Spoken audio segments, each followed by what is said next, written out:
Act 2 echoes deep within.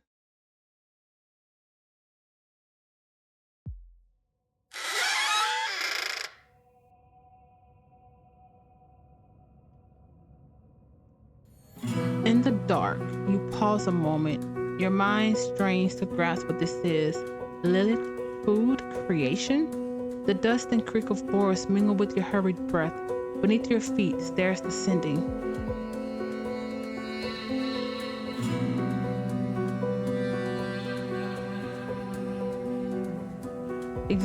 Where am I? Try to examine your surroundings. When the basement door closed, you felt yourself pulled into the void, now beneath your feet, wooden steps leading down. I do not remember the basement stretching through this far in. Blue light. Why does this feel so familiar? Oh crap. The basement. Could I find a way out through the basement? Once, on a sunlit morning of the first circad, a time cycle marking a 3-year period on Gaia, divided into early, mid, and late circad phases based on labor intensity. You saw Yale descend these very basement stairs. You followed after, finding her scratching at a hollow in the corner. When you drew near, you saw it was a latch opening outward, old, broken, things rusted. When Lilith saw it, she grew fearful. Do I remember what it looked like? Yes. As I said, a hatch made of wood, round, wedged among the stones of the wall, plastered with mud. You hardly noticed it before or after. If you could find it, perhaps it could lead you outside. You can try. In the end, do you really have another choice? I'm not going back up. No, I have no other choices. Go down the stairs. The wooden steps groan beneath your tread. Their cries, like the house itself, are bitter shrieks. From unseen depths rise a heavy moan, the stink of mild and damp. One step, another. You go down, open the door slightly. You re-rise from the dark as the basement stairs sink into the abysmal silence. Your steps find solid ground. Nothing here. Old memories. You remember the rooms beneath this house you once shared with Lilith, but like everything else, this place feels unfamiliar now. Lilith, her dread is still fresh, sharp, and ripe. Crystals growing beneath the stones in the wall cast a faint pale light. When you lift your head, you see 2 doors standing tall in the wall ahead. I want to look around. There's whatever. In this room where everything has decayed and falling apart, the only thing still standing is this table. There's a portrait on it. It must be one of my drawings. Okay. An almost torn apart book. There are blood stains on it. The writings in it are unreadable. Could this book really belong to Lilith?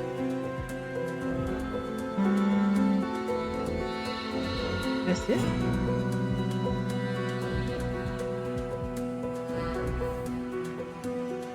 Huh.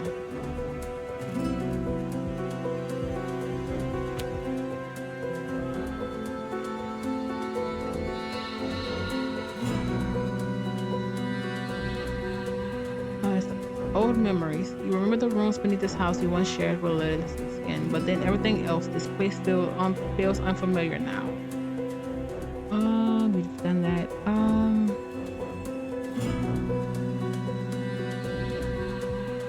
I don't remember this place. Where am I? Examine the surroundings. As your eyes adjust to the crystal's pale glow, you survey the chamber. The stone walls drip with dampness, cloaked in moss. When you listen closely, you hear the crash of waves hammering the cliffside beyond. Knowing a world still waits outside grants you a fleeting comfort. On the wall to your right, 2 circles are carved, harsh lines slashed between them, refusing union, drawing with hateful stroke. Wait, what?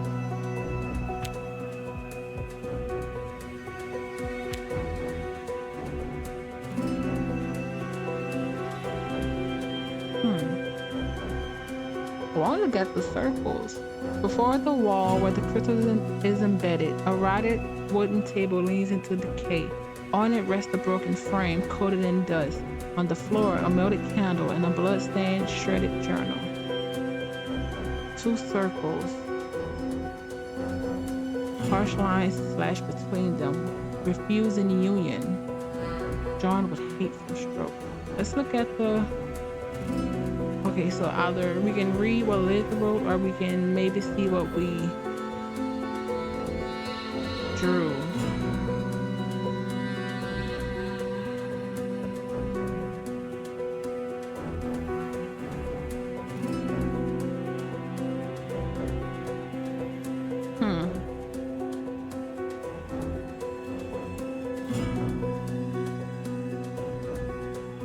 Candle and journal. You step among the scattered parchments and torn books, reaching for the journal fragments beside the candle. It crumbles in your grasp. You open it carefully. The blood-stained script is unmistakable, Lilith's hand. Most of it is unreadable, but in the final pages, you can make sense of some hastily scrawled words. I'm shaping her. She will be complete at last. Is there any other way? No. It will be perfect. We'll be complete together. We'll be complete with him.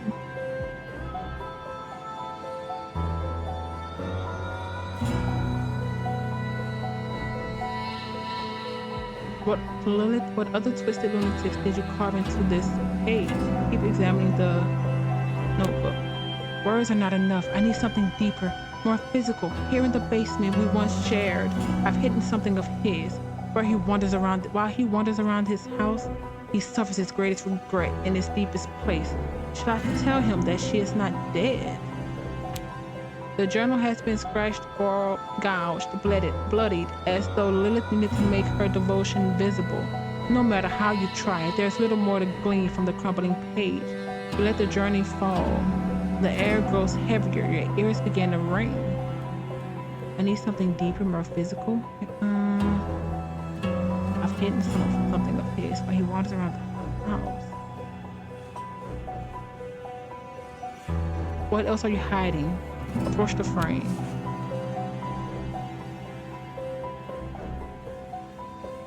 What did we do? Despite the weight in your skull, you stagger to the table, lift the broken frame. Beneath the dust is a picture you once drew, but the figure in the portrait has been furiously defaced, ringed with a mad scrawl. Bodies. We must get rid of the bodies, of them, of everything. Of all that fails to unite us, even of you, my love, my love, my love. No, that's enough. In that moment, a voice rises from the depths of your mind. We must be free of everything, even you. You place the frame down. As the weight in your mind grows heavier, you hear the basement door creak open on the far end of the stairs. I need to get out of here. I need to find the path to the cellar door first. You push aside the books, scattered parchments, and broken wood with your foot. You step closer to the doors. To the left is an iron door, rusted with the weight of years. Upon it is a symbol, old and long since stripped of meaning. The other door is heavy, made of a damp wood. It creaks faintly, as though breathing. Oh, crap.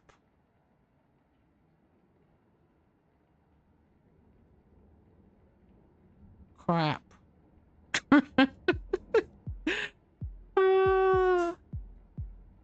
But now let us go back. Touche. The wooden door. Alright, everything down. I did not write anything down. When you open the iron door, the sour stench of sweat and decay greets you. Fearing Lilith might be close behind you, you step inside and quickly shut the door. You look around. Like before, the room is bathed in the uncanny blue glow of a crystal embedded in the wall. The air hums with expectation. And then, a voice. Clara, do you remember me? Look towards the source without responding. When you turn towards the voice, you see a young woman standing motionless in the corner of the room. Her skin clings tightly to bone. If not for her eyes, bright and piercing deep into your soul under the pale light, you might mistake her for a still silhouette of a statue. But then she tilts her head just slightly, and in that moment, you see it more clearly. There's something in the woman's eyes, something you once knew, something you once loved. Are we a serial killer? Wait a second, I know you. Finally, finally, finally. She made me from beginning to end. Oh, crap. No, I didn't want this, Lilith. When she said our creation, was she talking about you? You said you wish it were so. You want this madness to end soon, to see Lilith's strange game come to a close. But no, this isn't the creation Lilith spoke of. This is a personal experiment of hers. What she has in store for you is something very different. It's Lilith. Shh, don't say it. If you speak her name, she'll come. The young woman, hearing Lilith's name, presses herself against the wall. She pulls her shoulders inward, her eyes fixed on the door. Behind you, she speaks. I have to be good. I mean beautiful, beautiful, beautiful. I have to be, Yes. When she pulls back. Oh wow. The young woman's face is almost unbearable to look at, as if another face has been stretched over hers. Yet she cannot hide her pain and sorrow. This is a childhood lost deep within. Her clothes are torn and covered with stains. She has never taken them off. They seem far too small for her.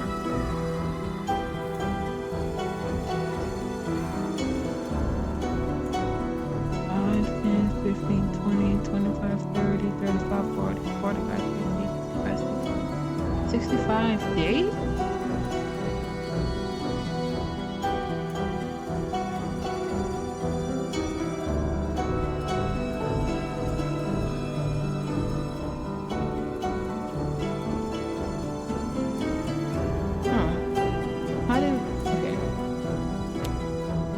When she pulls back, the crystal's light reveals her more clearly. A scar runs from beneath her neck across her cheek to her hairline. Her skin is stretched tight as though cut and sewn back together along those lines. Her eyelids are gone, her chin just to a strange sharp point, just as you once told Lilith you liked faces like that. The fingers she wraps around her arms are thin, impossibly long. Longer than anyone's should be, as though filed down, extended, altered again, exactly the way you once told Lilith you liked them. The woman before you looks like someone who had been worked on constantly, reshaped piece by piece since she was a child. How could she do this? The young woman rises from where she cowered against the wall. For a moment, her smile reminds you of the woman you left at the table above. She sways her body slowly, just as Lilith used to, then she takes a gentle step forward. For you, my love, I've become exactly the one you wanted. That's what you always wished for, isn't it? Look, I've become the body you desired. Lilith, I love you for who you were. The young woman hesitates for a moment. She tries to furrow her brows, but the skin stretched over her face won't let her. But my lady told me if I stayed pretty, I'd always be loved. That's what she said. She said. But I got pretty, didn't I? For a tea? Oh. Yes, fits with tea. You don't need to be sad anymore.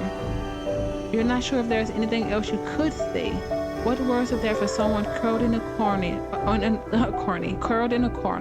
experimented on, reshaped, and tortured for who knows how long? Her eyes glaze over as she tilts her head slightly. You can see her body start to tense. Oh, why? Why am I still so cold inside? I'll do everything I can to help you see your mother again, whatever it takes to get you out of here. You can't even get out of here yourself. You don't know what to say. So you have no idea how you do that. But in this circumstance, the poor soul standing before you like a shell and a shattered mind, this feels like the only thing you could say. can you blame yourself for that? Leave? No, can't. My lady will find me. I can't go. I'm here. I'll stay here. I'll wait for you. You'll come. She presses herself even tighter against the wall. You can see the terror in her eyes. Listen, you have to escape. Do you understand me? She's using you. Do you know the way? Oh, I'm not approaching because she'll probably scream. Well, it's probably a lose-lose situation, but there has to be a cellar door around here that leads outside. I'm here. I'll stay here. I'll wait for you. You'll come. We can't escape. Do you understand me? You'll come. You'll come back. You'll love me. You'll come. She no longer sees you. Curled up against the wall, hands over her ears, this hollow shell just rocks back and forth, murmuring that you'll come back, that one day you'll love her. Okay, this one. A wooden door. It looks like a door. It looks less like a door and more like a thick trunk on the tall trees I saw when I was a kid. How could Lilith have brought this here? Okay, the other one. The surface of the door to the right is filled with bones and skulls, just like the old graveyards. I didn't know there was a door in the basement. Did Lilith make this? Okay, we're dying in here. The chains wrapped around her neck are drawn so tight, no force could ever free her from this place. Head to the doors. I need to find a way out of this room. As the heavy weight of the air presses down on you, your eyes catch the doors nestled among moss-covered wooden panels on the wall to the right. The first door is made of unpolished wood, but its surface is intricately carved with winding grain patterns like real tree bark, dried moss fragments, and root designs reaching upward. It looks as if it's been carved from the trunk of an actual tree. The second door, by contrast, doesn't look natural at all. Its surface is nearly ivory white, but faintly glowing raised patterns appear. Human bones, ribs, finger joints, jaw fragments, all intricately carved and joined together. You can't help but admire this art. A small inscription is etched near the edge of the door. The most delicious are the familiar. Touch the remarkable tree. When you touch the door, you feel a pleasant warmth, as if touching a living body. As your fingertips move across the surface, you hear a rhythmic vibration, like a heartbeat. In that moment, you see a large tree in a garden filled with white flowers. Oh crap! It was a sapling your father planted. When it grows, you'll sleep in its shade, he said. That day never came. Prior the door opened. When you push the door open, a stifling silence on the empty room makes the blood rush in your ears. And your ears louder. The cracked crystal in the wall casts this uncanny blue light across the furniture and doors. I doubt anyone could sleep on this bed, stained by the decades of dry blood, pus, and urine. Unusable. The table is broken and the chair has been thrown to the floor as if after a fierce storm there has been left untouched to make an example of something. The cracked mirror seems to have burst outward. These mirrors are rare items bought from Pansenberg, Paceberg. Some believe they carry the curses that mark the faces of Hamelins. A table is broken and the chair has been thrown to the floor. Yeah, we've done that. And we can't do the marking? Okay. When you push the door ajar,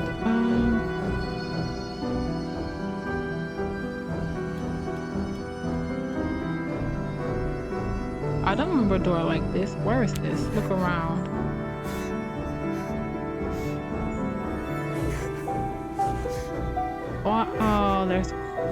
Oh, is that the girl? Moisture and moss coat the walls. In the left corner sits a bed. Its sheet stained with blood, urine, and pus. A cloth dolls rest on top. The floorboards are rotting, scratched and battered, as though someone dragged things across them, slammed them down. Against the far wall stands a rusted metal table, its surface littered with mirror shards. Before it lies a collapsed chair.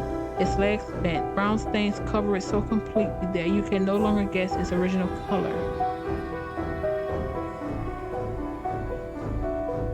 Is there anything about this table and mirror that catches your attention? As you step closer, you realize that the glimmer isn't from the table, but from the shards strewn across it. Their rightful place is the frame hung on the wall. In the blue light, your gaze turns to the frame. Its edges so meticulously carved they seem almost ready to move. The glass, once whole, has burst outward from the center as though something inside had tried to break free. On the lower corner of the table, dried bloody fingerprints remain. Is there anything in the mirror that catches my attention? You see closer to examine the mirror. The shards scattered across the table and floor, stained with blood, reflect dozens of twisted warps and deformed versions of yourself. They stare back at you with disgust, as if they're loathing the fact that they bear your face from the mirror's silver side. You feel ashamed of being yourself, having this face. Fears makes you take a step back.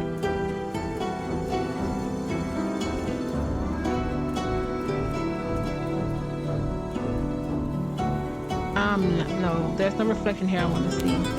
You leave the broken shards where they are now and turn to examine the room.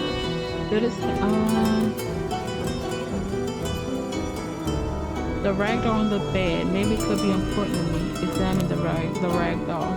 The doll is in shambles, stained with black blotches. Its eyes long since gouged out. One arm dangles loose. Its fabric looks like it's been torn apart and stretched and stitched back together. Again and again in different places. The padding that once gave its head shape has been entirely removed. Patches of mismatched cloth are strewn haphazardly across its body. Lying lifeless on the bed, the rag doll is a reflection, a crude replica of the woman murmuring herself to the wall. Maybe it's best not to touch the doll.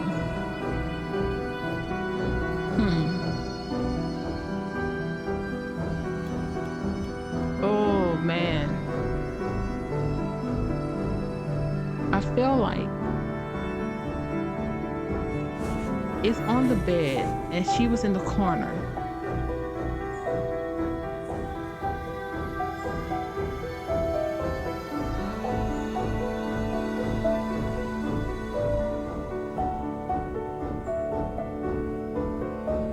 Leave it by the door.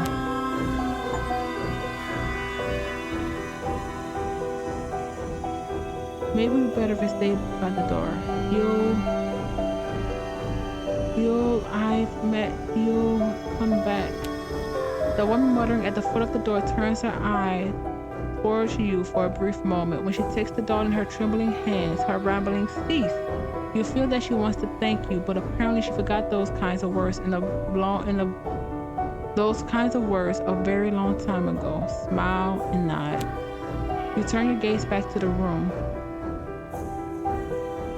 Beneath the crystal light, the metal table gleams faintly. On the far wall, two doors catch your attention.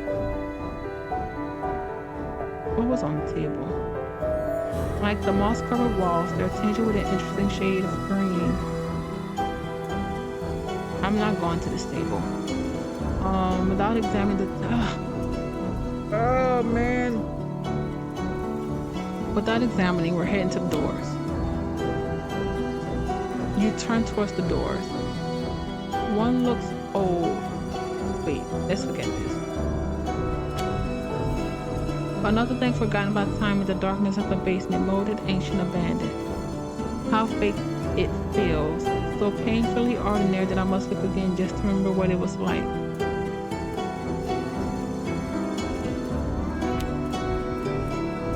One looks old at first glance. Its wood is dark brown, fading to gray in places, cracked and mildewed with time. There's no visible handle, only a notch in the frame. Worn smooth, not by force, but by habit. The other is newer by comparison, but it's not the honest kind of new. More like something rotten. Polished up and presented as good as new. Its wood is pale. Grainless, unnatural. In the center sits the silver knob. Oh, this is gonna suck. Okay, wait.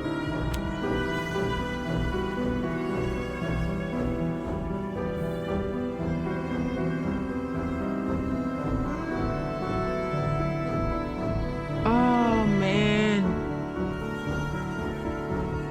should have wrote down what it looked like.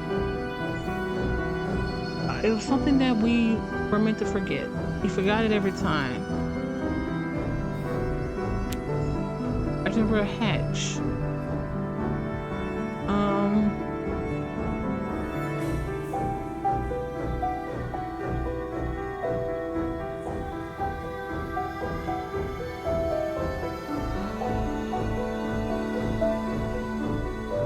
The old door. You press your hand against the hollow space and push. The surface isn't warm, but not quite cold either, still. Like the moment when a corpse has only just begun to cool, like a remnant of an existence once lived, then abandoned. The tip of your finger snagged lightly on the wood splinters, just like the times when, as a child, you ran your hands over the amicet boxes while hiding at your mother's alchemy tape. Was our mother a witch? A fundamental alchemical material extracted from the depths of Lysantrana intestine, naturally imbued with energy or aura. Each amicet possesses a distinct aura that can only be activated through specific alchemical processes.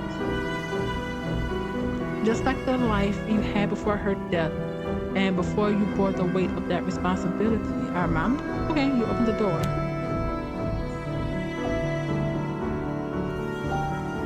At first glance, it seems a cold and empty room. On the damp walls, the light seeping through the half-open door glimmers like scattered pearls. The dust woven from its endless sleep whirls frantically around you. The door beyond the arch opens and closes with a wind whose source I cannot understand. It's the only place I can go.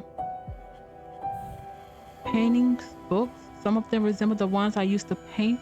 Lilith, she loved when I drew her. She said each of them carried a piece of her soul.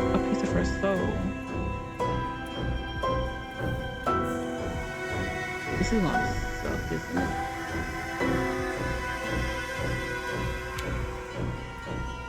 Then you see them, paintings and canvases thrown into the corners, torn, ripped, shattered. A great hatred has turned every one of them into a record of a massacre. The room opens onto a corridor without a door. There must be something else I can find in this room. You turn your gaze away from the paintings on the floor. The beams supporting the low ceilings have come loose. The wooden shelves that once hung on the wall have fallen to the ground. A few books catch your eye where the shelves have collapsed.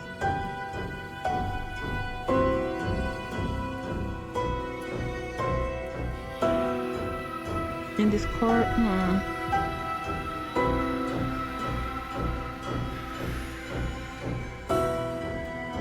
in this cursed basement, I wonder if anything real remains. Reach for the broken shelves. Ooh. You move past the painting and reach for the broken, splintered shelves. Some are swollen and warped from dampness. You pull a few planks aside.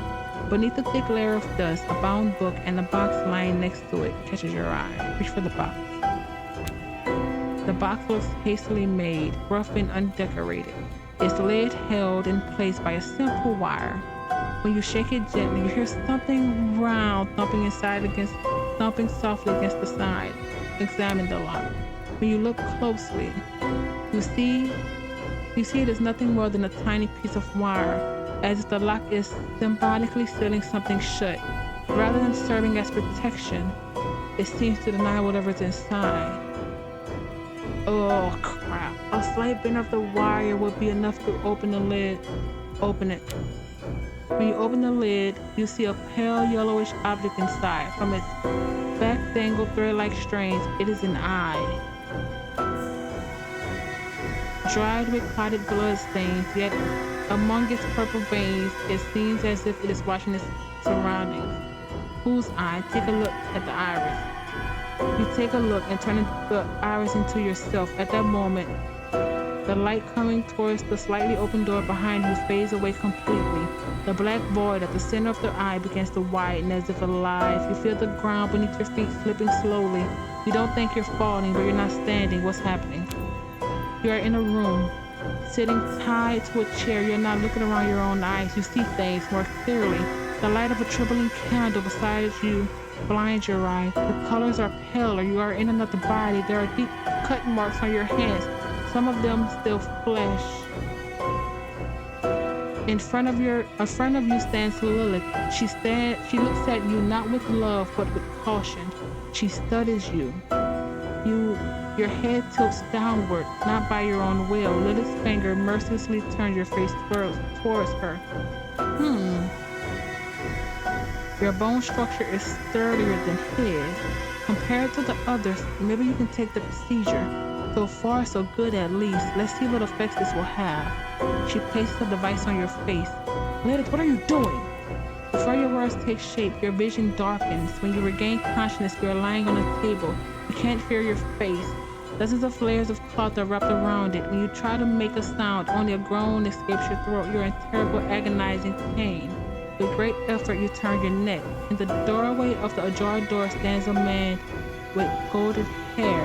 One of his eyes is missing. He is looking at you. A hand mercilessly pushes down the cloth, covering your face even harder. When you feel your face collapsing inward, you can only bring yourself to scream. Existence entangles in itself. Darkness overtakes you and the pain slowly fades. You find yourself sinking into a kind of warmth. Sink into it. I'm not shouting. You are resting in someone's palm. It's hazy and cold. A man with golden hair looks at you with utter disgust, as if afraid. His lower lip trembles slightly. When you realize who this man is, a strange awareness spreads through your non-existent body. You feel the ground beneath your feet once again. And at last, you have come to your senses. The eye is still in your hand, but it is no longer dry. It is wet, and it is watching you. Who is this man? I must leave this room. Leaving everything behind feels like the only right choice. Lilith's madness has seeped into every corner of this room. You move slowly towards the door at the end of the corridor. Blood roars in your ears as you push the slightly open door. This must be where you find the cellar hatch. Push through the gap.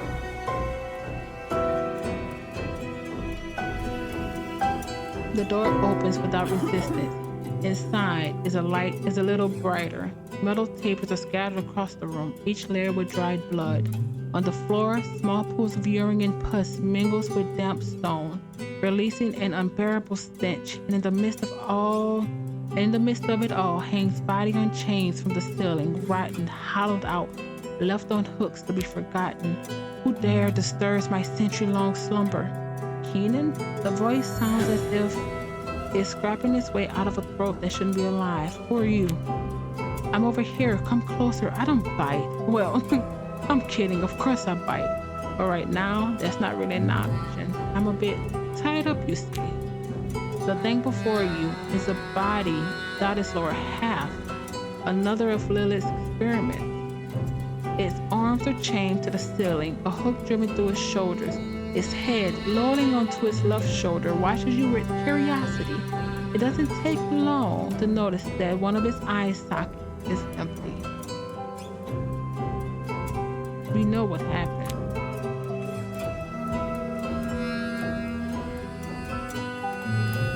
A corpse cut off its waist. It looks straight at me.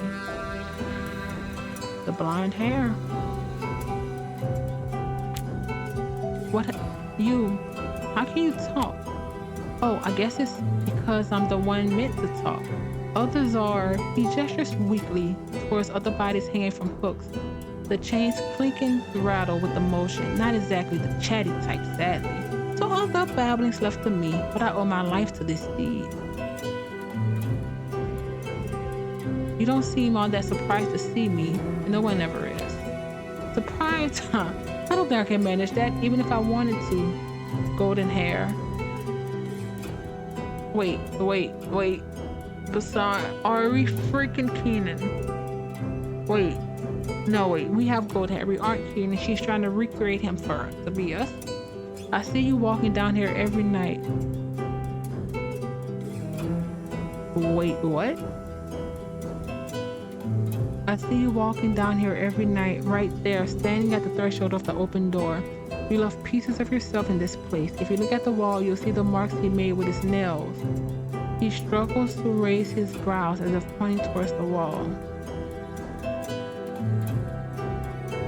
Look at the wall. Against the far wall, a corpse rests with his head slumped against the blood-stained stone. With every faint gust of wind, its source unknown, the body sways ever so slightly, and as it moves, its head slowly scrapes against the wall. Every time.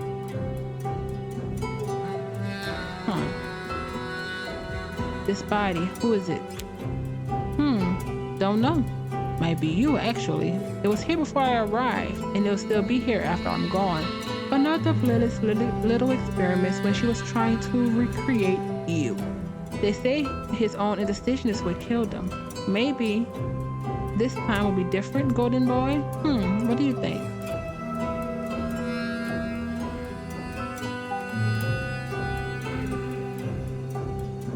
They say that. I thought you were alone in here. At this point, I'm not even. Right now, yes, but I'm not always alone. Sometimes memories keep me company. Your memories. The things like you wanted to say but couldn't, ghosts of the past. Well, I suppose in this case, the dead would be more accurate. Look, ghosts of the past or whatever you are, I need to get out of here and fast. There must be a cellar hatch nearby. Where is it? If this room's what you seek to pass, then answer me riddles first. No need for class. No riddles. The cellar is not here, Golden Boy. It's that way. As his left hand shifts, the chains clink and rattle against each other. Mind the doors. They have a reputation for taking you where you don't want to go. Just head towards the doors. You begin moving in the direction the corpse pointed. As the air around you shifts, you feel your coat lift slightly at the edges. The sound of chains clashing echoes through the room, a metallic chime that lingers in the dark. From within the shadows, dozens of dead bodies stir in their endless sleep, groaning softly in unison. Do you still think you'll find that cellar door, Golden Boy? You still don't get it, do you? This place? It's the bottom of the pit you've sunk to. Even if you haven't seen it yet, you're falling fast. And let me tell you, when you finally hit the bottom, it's gonna hurt like hell. Maybe I had to see the bottom. I meant to break on the stones lying at the bottom of the well, maybe. Lilith would have liked this, I'm sure of it. She's determined to annihilate anything she thinks stands between you and her. Even you, Golden Boy. I'm in your body. At the bottom of that pit, she'll take whatever beauty is left in your shattered mind, gather it up from 1,000 broken pieces, and remake it. Definitely her cup of tea. Is that how she created you? And here we come to the breaking point. It twists its hands into the chains and leans slowly towards you. You think it was Lilith who made me? And you're not entirely wrong. It was she who pulled at my flesh, cut me, plucked out my eye. That's true. But who do you suppose gave her the material to work with? Lilith dragged me out from her moment of joy. The rest she filled with your untold words. What you could not create, Golden Boy, became what created me. And what will kill me, you will be. And what do you mean kill? You're already dead. Well, now, that one was new. I didn't know you could act. Well, now, that one was new. I didn't know you could break my heart like that. Come closer. Let me show you what's been keeping me alive. We're not moving. Don't move. Come closer, Golden Boy. I'm not going to hurt you. We're on the same side after all. Can I trust you? Guess not. But you don't really have a choice, do you? Still, I did show you my chains, and you know who I am. That should earn me at least a little bit of trust, don't you think? Now come closer. Let's get this over with. Approach. Again then, here we go. Hold out your palm a little more. Yes, do not drop it. I really hate this part. Put out your hands. As you stand directly in front of the corpse, the stench becomes almost unbearable. Inside his eye socket, you catch a faint glimmer, something shimmering. Then the body starts to retch and convulse. He grips his chain tightly as something thick rises up his throat. At last, a dark reddish fluid oozes from his mouth, and he vomits onto your outstretched hand. A mouthful of thick, warm bile fills your open palm, but within that heavy heat, there's something else. Damn, give me a second to catch my breath. It's not easy coughing up the thing lidded stuff inside me. Can we give him this eye back? Clear his throat. Here you go, golden boy. Pretty sure this belongs to you. What's that? A crystal, unformed, still translucent, something you once said when you truly believed you loved Lilith. A memory, your greatest joy and your greatest lie. That feeling clung to Lilith. She took it, turned it into a ritual, shaped it, and made it something else. Which memory? You watch as the corpse's breath slows, the single eye sunken into its skull begins to dim. Fading softly, a faint, genuine smile forms across its face. It can no longer speak. Oh, he was ready to go. Look at the crystal. As you wipe your hands clean, the round, translucent crystal is revealed. Veins pulse across its surface with a blue energy, throbbing like living tissue. Inside the orb, a vision takes shape. You feel Lilith's warm body against yours, the softness of her lips pressing into you, her fingers threading through your hair, her breath hot and immediate against your neck. Your body trembles, your body tearing, devouring each other, consuming it until nothing remains between you. And in that moment, you're whole, truly complete. Your bodies dissolve into one another, and you touch the essence at the core of Lilith's being.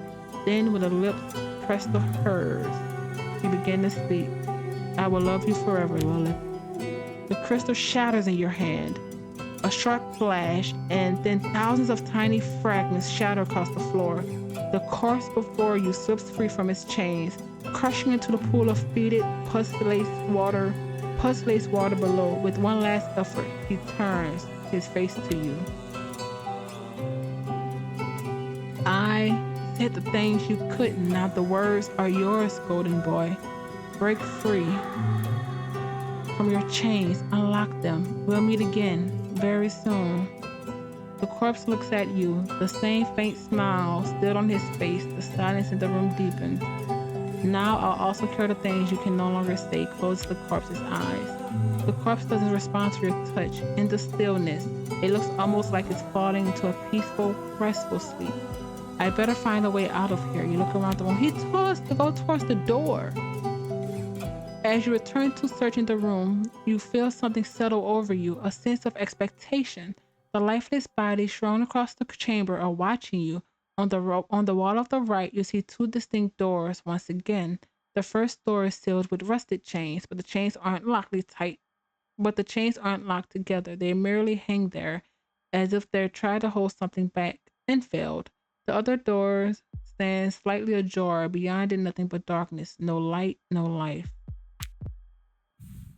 Rusty chains hang down in frame. Everything about it feels strangely familiar. Every link reminds me of something I couldn't say.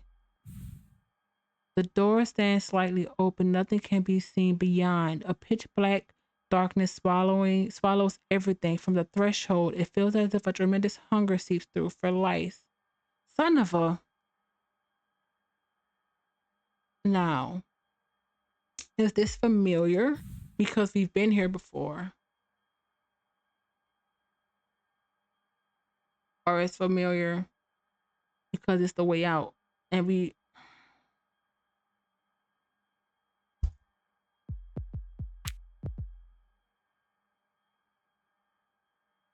hold something back.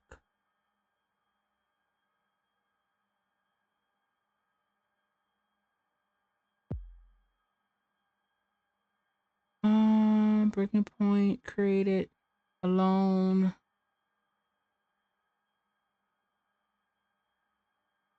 Who is it? Press the doors.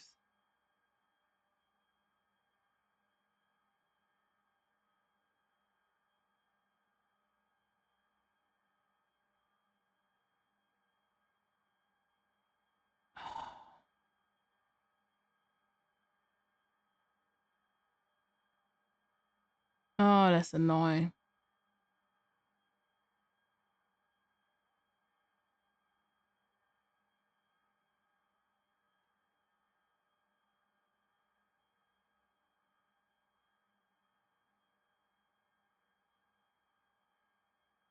Hmm. No light, no life. Approach the man.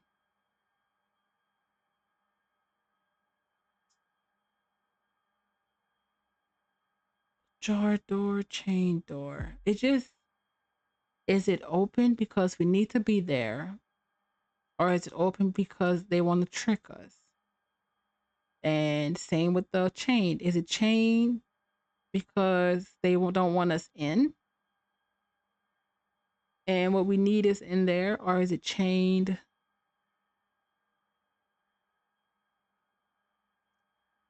Let's go through the ajar door. As you draw closer, the stench hits you harder. So foul it turns your stomach. Beyond the gap, there is no light, no sound, no life. And yet, as you near the door, you begin to feel something. A smile from a face you don't know, a name you've never heard, yet somehow remember. There's a longing there, vast, unspeakable, older than words and deeper than memory. We're going through. We're going through. The rusted hinges wail as the door creaks open. In the shadows of the chamber beyond, you feel something waiting for you. A cold bead of sweat trails from your nape down your back. The light behind you is weak, yet just strong enough to pierce the smoldering dark. But this pale glow shows you only what you were never meant to see. Is it too late to go back? And then the the moment your foot sinks into something soft, yet threaded with something hard, you do not want to turn your head, believe me. Are we freaking chained? Believe me, do not want to see what rises beneath your feet. Fine, then I guess let's go. No, let's look at your foot. Alright, thinking what could be worse than talking corpses our young women experimented on. You lower your gaze. Beneath your feet lies a crushed face. With your step, you've ground, rotted, liquefied eyes, cartilage, and skull into pulp with tremendous force. Around your heel, fragments of teeth and jawbone just out like white pearls. Jut out like white pearls from the eye sockets and ears. You see insects scurrying away. What is this place?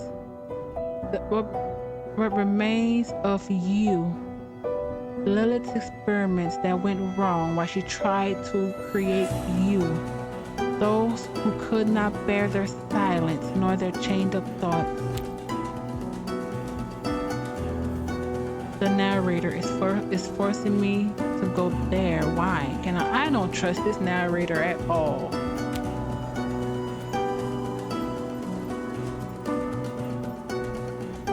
These bodies, each one of them was There are so many of them. How could Lilith have found this many people? A meaningless detail. No, it is not. This is a great detail. I think this is just multiple ways we've died. We don't have time to dwell on it. You notice a light seeping from beneath the door and directly across the room. The thought strikes you. You need to get out of this place at once.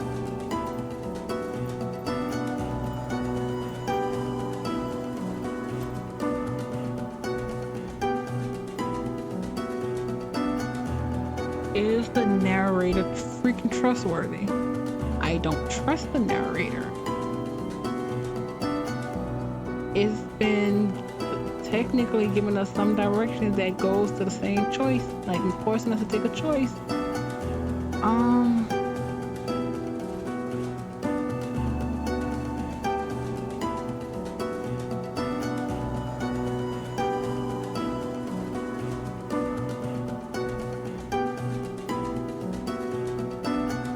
They did try to warn us. You know what?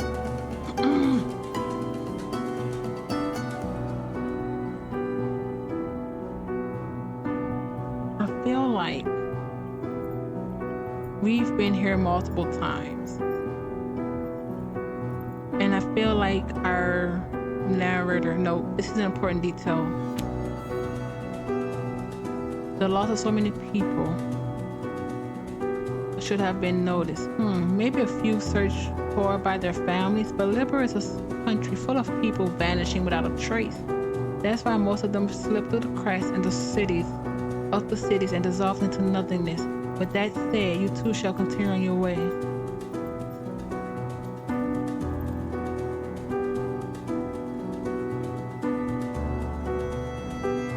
The one that I crushed under my foot, whom was it?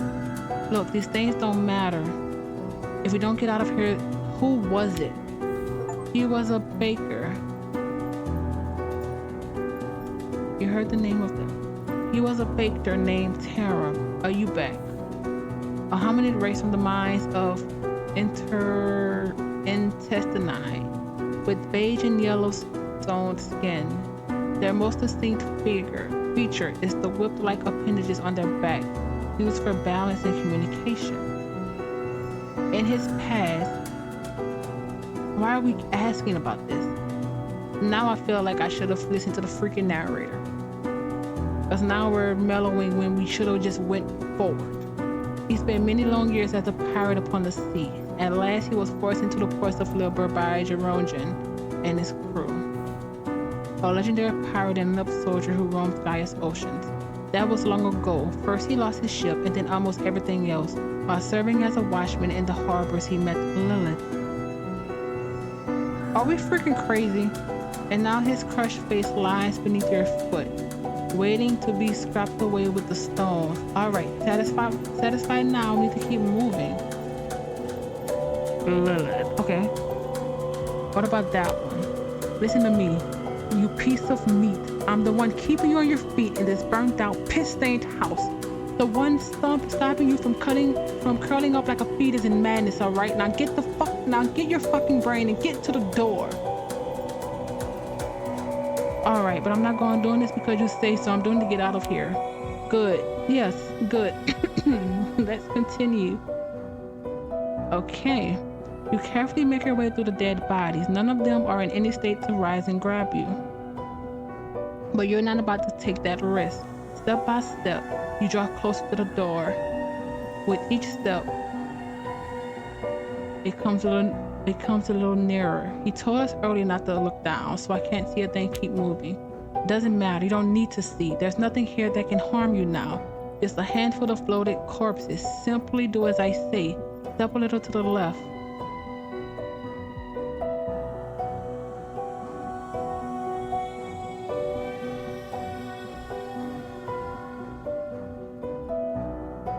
We're reaching this door. I must reach the door. Take a step.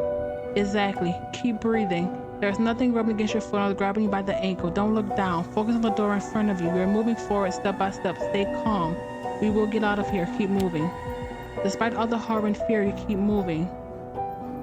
With each step, the door draws closer. It feels as if the room itself is shrieking, urging you to reach it just a little more. The moment you stretch out your hand, you open the door. Don't look back. Open the door. This is the best for you.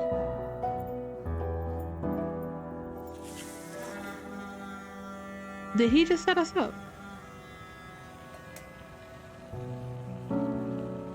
You open the door. What greets you is neither the whisper of the dead nor darkness. It's the warm room lit by amber tones, filled with a pleasant scent, a familiar scent. Notes of phenolum dance with the resonant breath of new scene. For a moment, your nose stings and your eyes well up. You know the smell.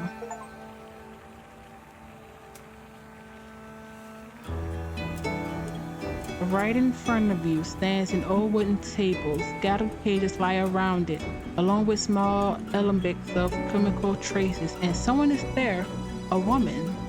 A very old woman? Her golden hair, is this our freaking mom? Her golden hair streaked with gray is tied up in a bun at the back of her head. At the hearth built into the wall, she stirs something inside a glass bowl. She doesn't seem to notice you. Slip inside quietly and watch what she's doing. You step inside carefully and quietly.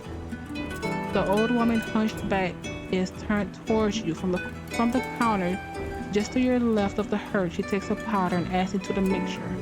A hiss rises from the glass bowl. The woman waits, then lets out a sigh. Keep watching silently. Not right. Not quite right. Another method. Another, dissolution? If Lilith wants this to work, the missing piece must be found. Move a little closer to get a look at the mixture. Missing, missing, missing. The woman suddenly turns around. The moment she sees you, she freezes in place. A warm smile spreads across her face. The dark circles under her eyes and wrinkles give away her age. Ah, guess. Welcome, young man. Who are you? You're the one sneaking into my study, darling. Shouldn't you be the first to introduce yourself? Didn't your family ever teach you manners? Let's see what's in here. Oh, wait. Oh, I can't see it. Okay. Anything we can do? We can do this. The woman's face is old, very old. She looks at me with great mercy. There's something familiar in her eye.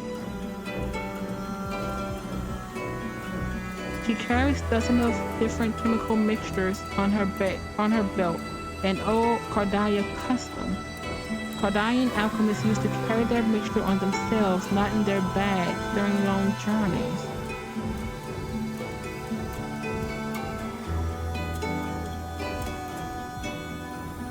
The circles on the floor are an old alchemical symbol. The circle represents the first three creations, and the star symbolizes Nova Medi. I know what's going on here. All of this. She raises her eyebrows. A cautious smile plays on her lips as she waits for you to finish your sentence. An illusion. The old woman doesn't answer. Instead, she takes a burning coal from the hearth and slowly tosses it towards you. Step aside. Catch. You move quickly out of the way. The coal skitters across the floor, scattering red marks. Why didn't you catch it? I don't know. I just felt like I had to. So you don't really believe in illusions after all, do you, darling? Well, we're far beyond what's real and what's illusion now. Come on. Won't you sit? Thanks. Nah, I'm fine standing. The woman tilts her head slightly, studying one of the papers on the table with seriousness. Are you an alchemist? It's not mom. Or this Lilith, old and lost? Are you an alchemist? She lifts her gaze from the papers for a moment. Yes, I used to be. Used to? She returns to the hearth, pouring a blue powder she's warmed over the naked flame into a vessel. I had an accident, long ago. My laboratory burned. We could end the conversation here. Don't ask how the accident happened. What kind of accident? A tragic accident. My 7-year-old son played with the mixture I was working on. To him, it must have seemed like a game. She lifts a veil of blue liquid from the bench and lets the light shine through it. I suppose he thought he could do alchemy better than I could, or maybe he simply thought it would be fun to mix the colorful liquids. Who knows? This feels so familiar. When I returned to the room, he was at the mixture. I scolded him a little and then sent him off to bed. I never suspected he might have tossed something into it. I kept working. When the laboratory exploded, I could smell my own burning flesh. Liquid dextrose and VIP.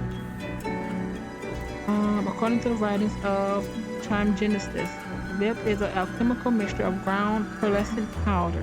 It heightens hunger and awakens appetite to those who use it. When combined at high temperatures, they trigger a sudden, violent release of heat. But you didn't know about that. That's what detonated your mother's laboratory. Wait a second. Wait? There's no need to worry, darling. None of this was ever your fault. You didn't have to keep living with this guilt.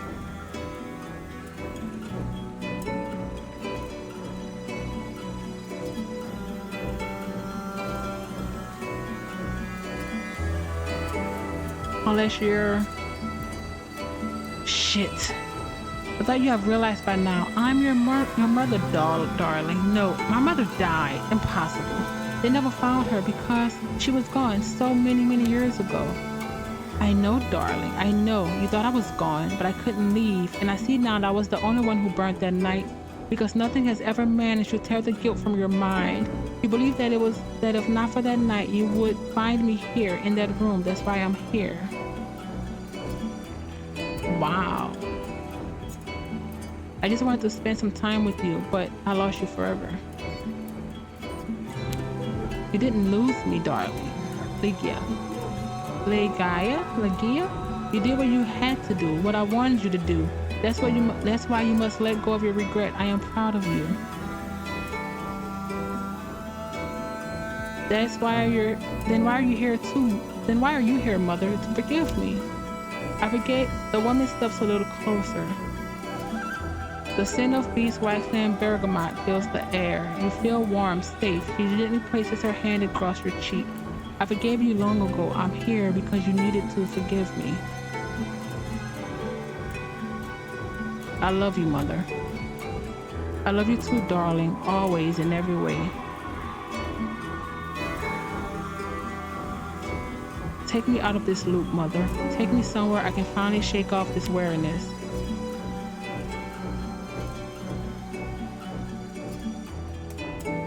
Oh, what? What do you think you're doing? Do you think with that tiny brain of yours you can break this loop? I'm the one who made you. You're nothing but a fucked up piece of flesh. Do you understand? Without me, what meaning could reality possibly hold? Tell this freaking narrator. Tell me, mother. Come with me. The woman leans forward. The woman leans against the far wall. You think you can get out of here and steps towards the alchemy cabinet without me? Oh wait, this is the narrator. The woman leans against the far wall. You think you can get out of here and steps towards the alchemy table. Without me, you're nothing. When I open the door, I don't know what will be waiting for you on the other side, darling, but I know you'll overcome it. Your mother places a gentle kiss on your cheek where a tear had just rolled down. No, I won't allow this. Then why did you bring me here? And you step through the open door of the alchemy table to wake up in a new life down by the seaside. What will I find? What will I find there? No one but you can ever know that, darling, but there will be truths. Oh, happiness is fleeting. And he needs to find sense of self. Step into the alchemy cabinet. Is that the hatch? When I come to against the wall, the pain in my skull was unbearable. Must be another foul dream again. Sit up and look around. Ooh. Water trickles from the ceiling again. Moonlight. Must be midnight or thereabouts. The house is collapsing. 5 years. Dust and decay. I'm hungry. Look around. The dining table and its topple chairs remain on the table. Dust caked plate up. Water drips around the loft above. Insects scatter across the floor. Are you searching for food too? That sound. What was it, Lilith? Go to the kitchen. The kitchen's empty. Cockroaches scatter across the counter. Am I hungry? Not truly. What was the desire meant to feel like? There is nothing here. I killed Lilith. Did that voice come from inside? Oh, this is ourself now. Oh. Return to the living room. The same floorboard groans beneath me. Is it my guilt that weighs it down? The window shattered. Did I do that? Likely doors lie toppled. One leg on the table sags, ready to snap. What was that noise? Lilith, is that you? Go to the basement door. The boards crack beneath my feet. Rot everywhere. I drag my feet as I move inward. Was the sound from above? Was the sound from here? Empty, hollow. What was here? Oh yes, the door. Of course, the door where I killed Lilith. Did the sound come from within? Go upstairs. Here was our bedroom once. The sheets lie rotten now. I feared her, Lilith. Mad, yes, mad. She loved me more than she loved herself. The bed is broken, collapsed. Water drips from the ceiling, gathering here. Wait, did someone call to me? I'm not saying her name. Go down. There was painting watching over these stairs, beautiful once. Lilith and I together. Now nothing remains, nothing at all. Basement. Boards creak everywhere, falling apart. The plaster has fallen from the walls, exposing what's beneath. This is it, yes. Here they took her after I betrayed her. They seized her arms and dragged her away. First they cut out her tongue so that she could conjure no alchemy again. Lilith, is that you? Return to the living room. Placed it on the table. White porcelain, only dust from the ceiling being piled on top. Did you call out to me? What was that? Kitchen. She called me from the basement. Let's go to the basement. Oh wait, something's wrong. I remember or imagined the silk of Lilith's crimson hair beneath my hand. She had called me to the basement.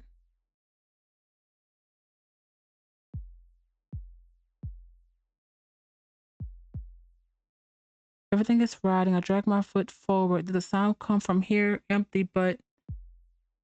the basement door. The place they took her. Oh, fine. Open the freaking door. Darkness. The stairs have long since crumbled. She told me herself. This is where they carried her off. They took her. Then they cut off her limbs so that she would never walk again. I'm coming, my love. Are you calling me? Where are you?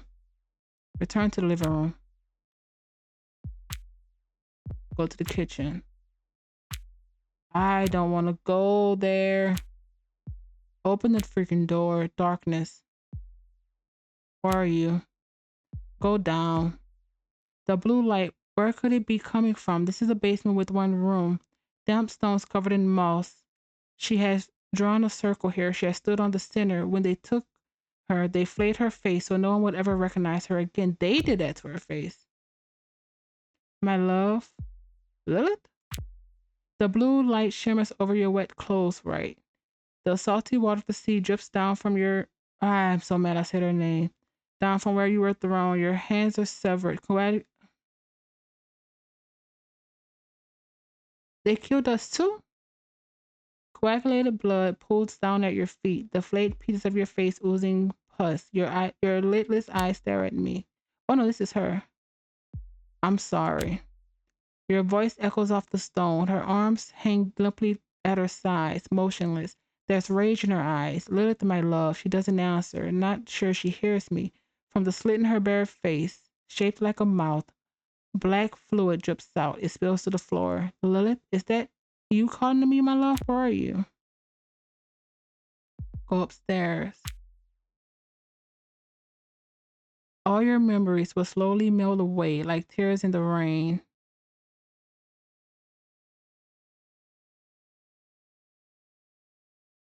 What is happening? Great story.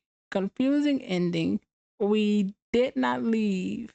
I should have asked for freaking happiness.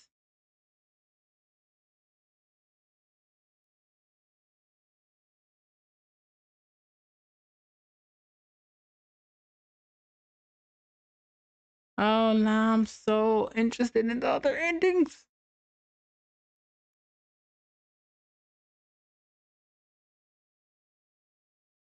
Ah,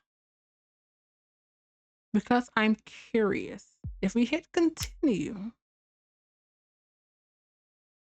where would it bring us? Now, I want to do the same stuff.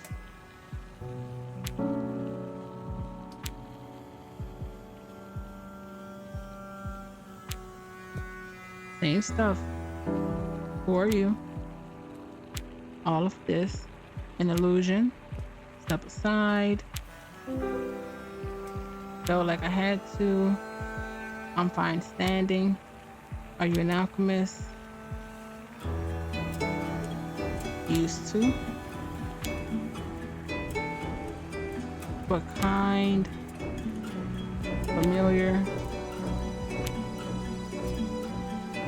Wait. Unless you're narrator. Years ago, I lost you forever. Forgive me. I love you.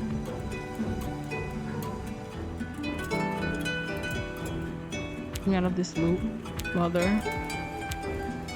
Will I be happy?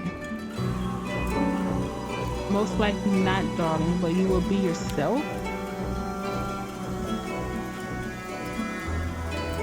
So I remember what the dream was about. She was working at something in the basement. Wasn't she dead? My head. Lilith again. Who else would it be? My love, Lilith.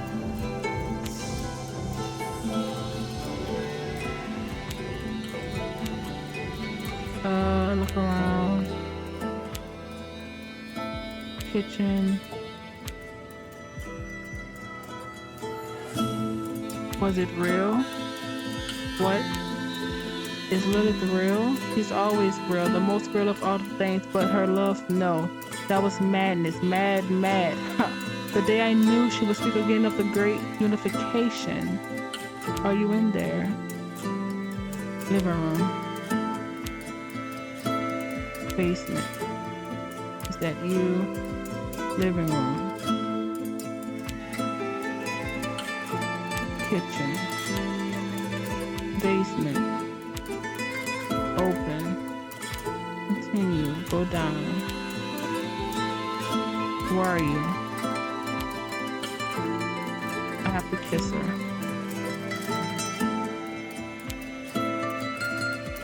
Go upstairs.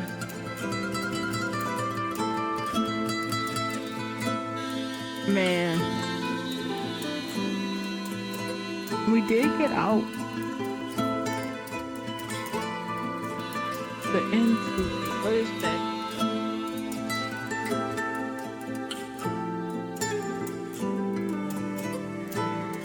Okay. Now, let's do. Sorry. Let's continue with the quietly stuff.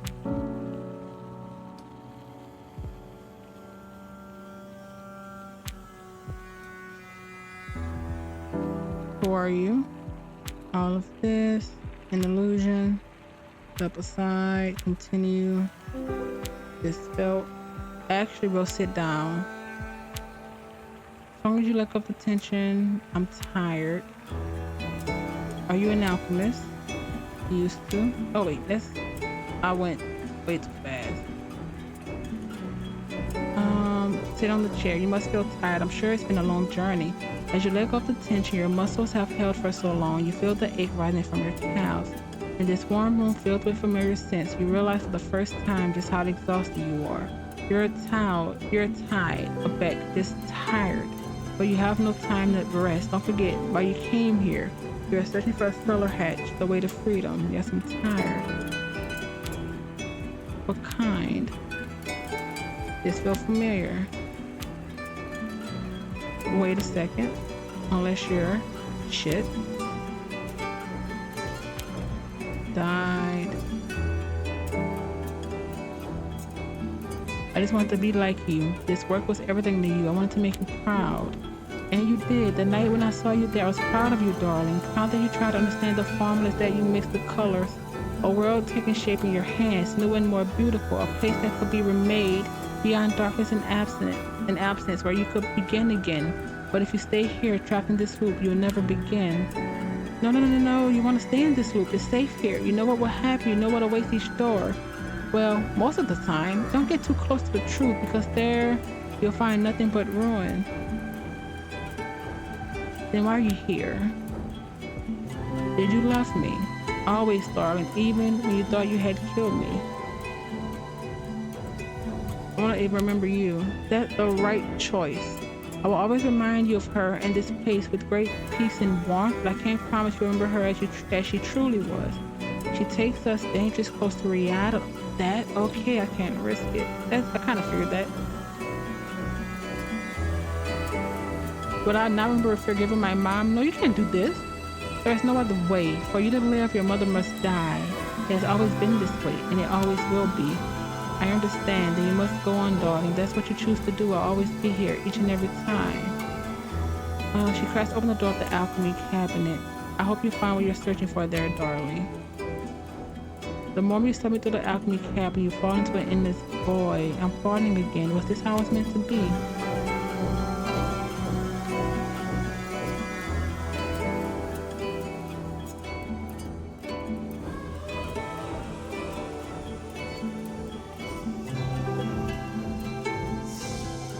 Act 3, the 65th one.